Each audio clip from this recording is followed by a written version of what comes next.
कुछ अलग अंदाज में आवा। आज वाली रात धनी तू ही रंगीन करा, सबसे अलग आज वाली तू सीन करा। करे भइल मारू इतना तू ले जी हो ले जी।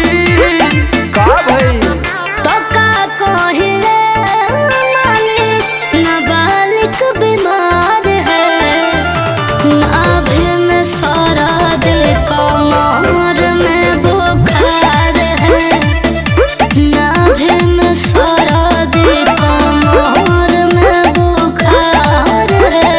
ई का कहता हो?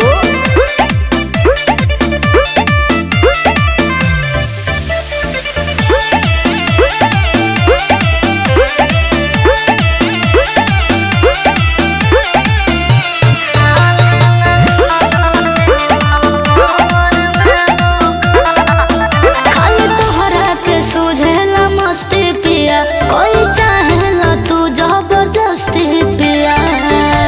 ठीक ना करेला तो का करी?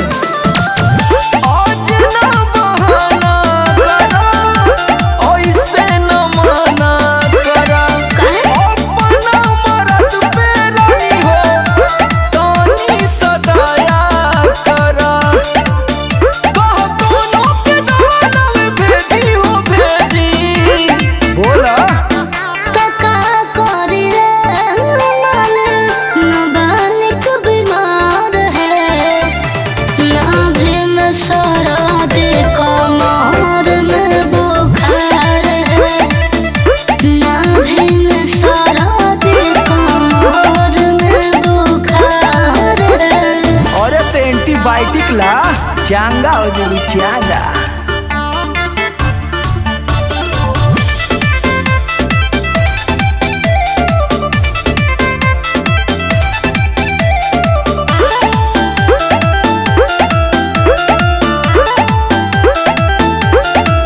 मन करेला डिप्पी तो है रोजे पिया, पूरा काले हम काल अपन रोजे पिया। अरे तो हम भोज कब करब? भागी जाई सरदी दाना तोहरा ई डार के। कैसे? हो जाइबू चंगा फिरी समर के पाके। आदित्य के भगवत रु तेजी हो तेजी। काहे करता रू? तो कहा करी रे मालिक नाबालिग बीमार है, नाभि में सारा दिल कमर में बुखार है, नाभि में सारा दिल कमर में बुखार है। चला दवाई दिया दी, आराम हो जाई।